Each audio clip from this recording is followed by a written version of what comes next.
I did some work for a friend of mine a couple of years ago, and I always noticed this old Stihl trimmer in his work trailer. But one day he caught me looking at it and asked if I wanted to have it. Of course, I accepted it, but unfortunately, that was over 7 years ago, and in that time, it's been in my storage, which at the time was not temperature controlled. So today, I finally decided to get it out and try and use it, and if you hadn't guessed, there were a few issues with it. What's up everyone, and thank you for stopping by. Today's project is a Stihl FS81 trimmer, and the problem is that it's been in storage for several years and I don't know if it even runs.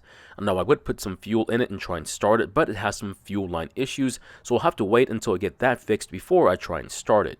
Now, I'm going to try and repair this trimmer, however, it may not be the exact repair you need to make to yours. We'll explore other options later in the video. Now, we're only going to mention what these other options could be. We don't have enough time to look into them, but if you need more information on these options, you're welcome to ask as many questions as you need to.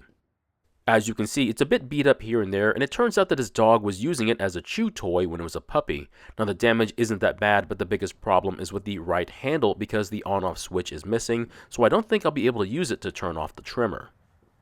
Now the boot for the spark plug wire is missing, which means there's a chance to get shocked by it, but the other problem is that the wire for it was exposed for a long time, so it's a bit rusted. That means we may have to eventually do something about it later on. The next thing I want to do is to slowly pull on the rope to make sure that the engine isn't worn out, and as you can see, the engine is fighting back quite a bit, so it means there's some compression from it and it isn't worn out. Now this will be the first time I've had a chance to use a trimmer with this sort of blade on it, which is perfect because I need to take down some of the small saplings in a few areas around the woods.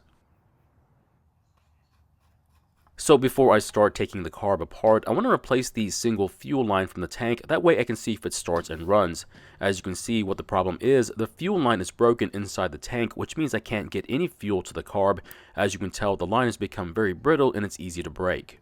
So the fuel filter looks to be in really good shape, so I'm going to separate it from the old line, that way I can reuse it. Now for filming purposes, and because I probably have to do it anyway, I'm going to remove the filter cover. I'm also going to remove the fuel tank to make it easier to show the repair, but it's not necessary. The other option would have been to remove the carb and the air filter base. Now to help get the fuel line through the fuel tank grommet, I'm going to cut the end of the line at a sharp angle, but as I was installing it, I realized that the grommet was loose and was more than likely going to leak fuel, so I'm going to have to remove it and see if I can replace it with something I have on hand. Now these do have a tendency to shrink over time, so you might have to do this every few years. Now, the closest thing I have on hand is this other grommet I got from a different kit, but it should work. Just to be sure, I'm going to measure the opening and make sure that the grommet is slightly larger than the opening. Now, it can't be a lot bigger than the opening, otherwise you'll have a hard time installing it, but as you can see, it is slightly larger than the opening, so it should work just fine. To help install it, you can use some sort of lube, and if you don't, you could run the risk of damaging it. After replacing the grommet, we can now install the fuel line. You want to make sure you push more than enough fuel line into the tank because you need to pull the line out of the tank so we can install the fuel filter. Try resisting the urge to not install a filter because if you don't put one on, you run the risk of clogging the carb with debris.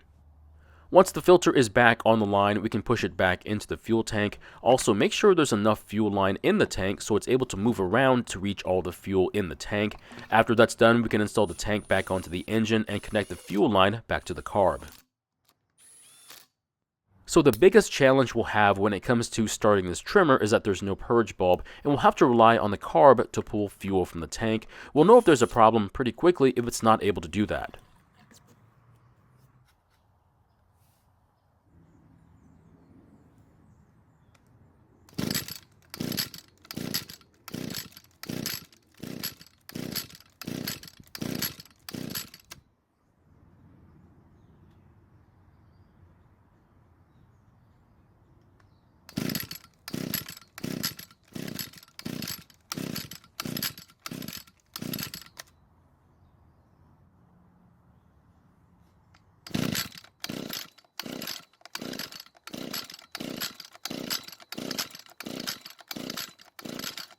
So I was able to pull some fuel from the tank, but since it didn't make it to the carb, there's a good chance it'll just find its way back to the tank. An easy shortcut to this process is to manually prime the carb, letting it run for a bit, and that should be enough to get fuel up to the carb. Once we get it to start, the fuel system should be primed, and we should be able to start the engine. Just remember, this thing hasn't been started in about 7 years.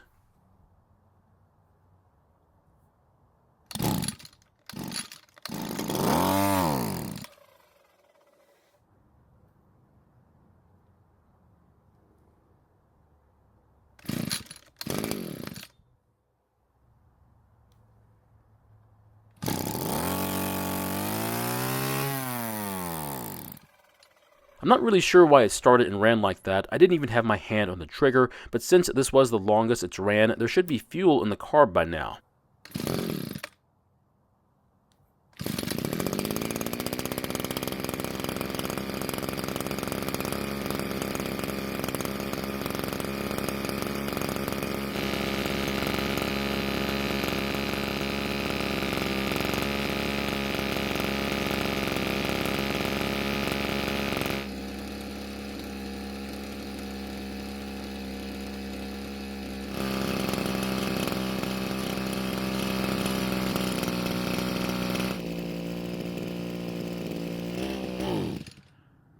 So fortunately, we were able to finally get the engine to start and run, but it stopped when I barely squeezed the trigger. That typically means we need to adjust the carb to deliver more fuel to the engine so it stays running. So when adjusting the carb, the L screw is for adjusting fuel delivery for idling and revving the engine, while the H screw is for adjusting fuel delivery when the trigger is fully squeezed. Now since it stopped when I squeezed the trigger, I'm going to turn the L screw half a turn counterclockwise. Since I'm increasing the amount of fuel at idle, the engine will want to try to slow down, so I'm going to increase the idle speed to compensate for it.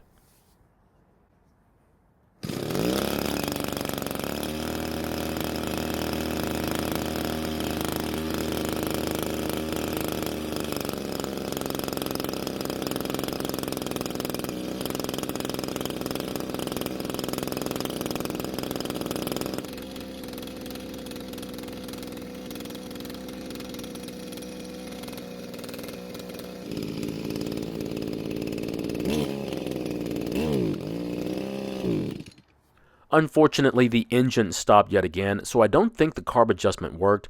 It also looks like the fuel cap will need a new gasket because it's leaking fuel on the table.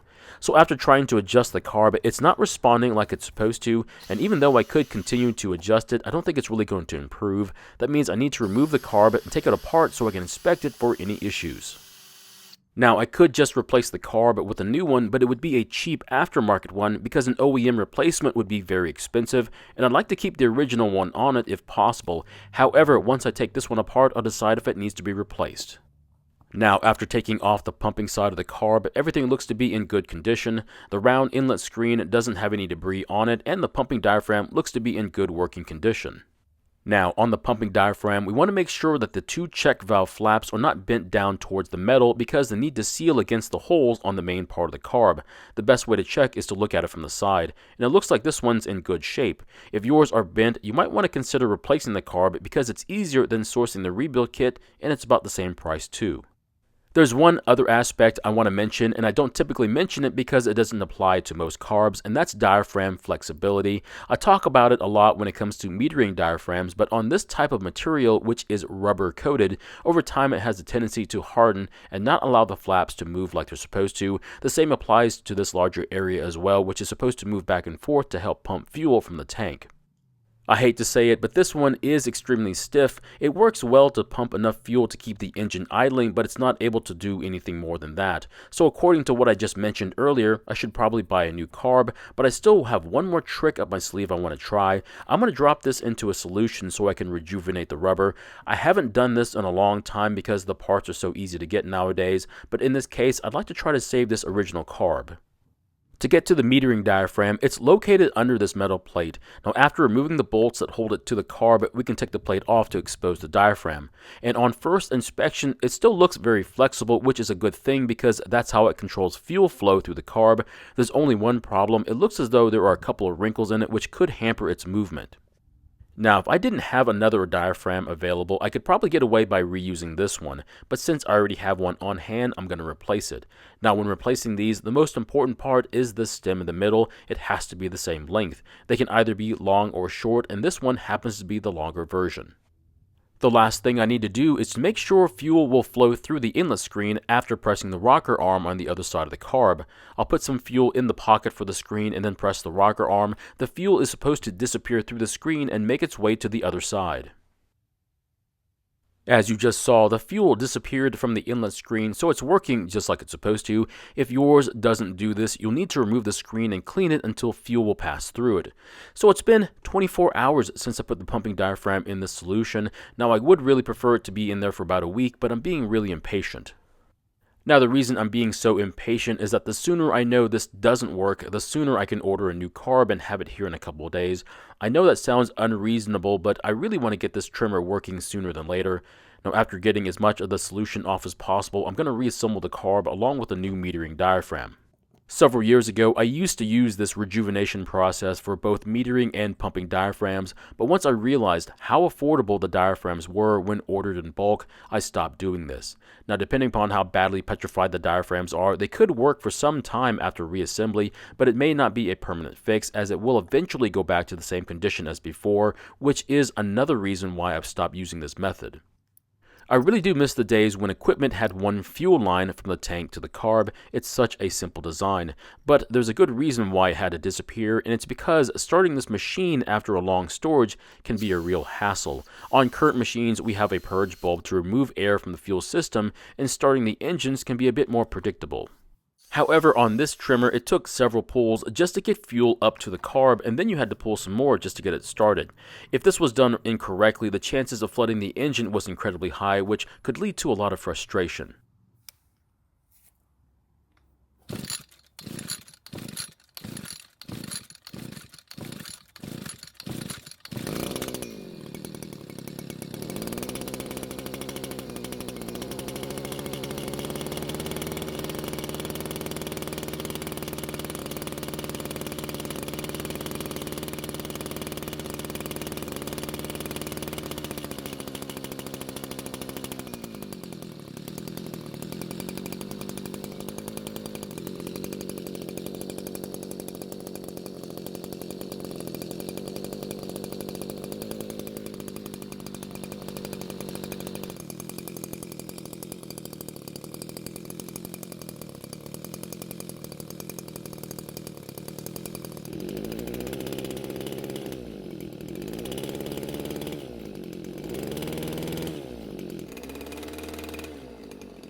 Now, I don't like using the choke to stop the engine, but since the switch is broken, it'll have to do until I replace it.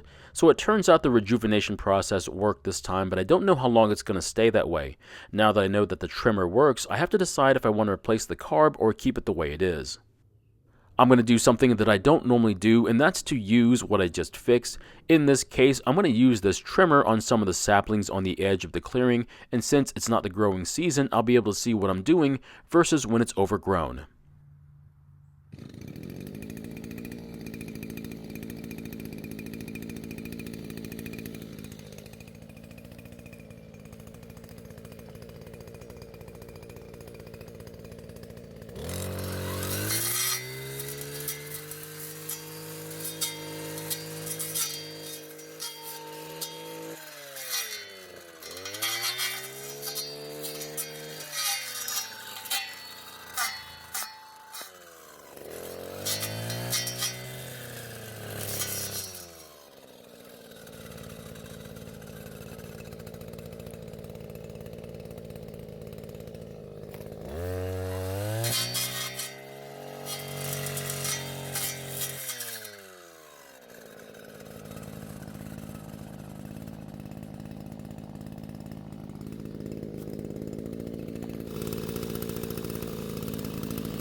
So it seems to work really well, especially on the smaller saplings. However, with this blade, I wouldn't try anything over 1 inch thick, but it's probably best on green vegetation and not woody stems. So another option as to why this trimmer would start but not run when squeezing the trigger is a clogged spark arrestor screen. If the clog was that bad, I would take off the screen and then clean it, and if it still did the same thing, I would move on to the carb for an inspection. So my question is, would you have tried to save the original carb or just replace it? Personally, I would try and save the original carb if possible, but if it's going to be a hassle or very expensive, I would just replace it. Thank you for watching. I really do appreciate your time here. Please feel free to ask me any questions, and I hope to see you in the next video.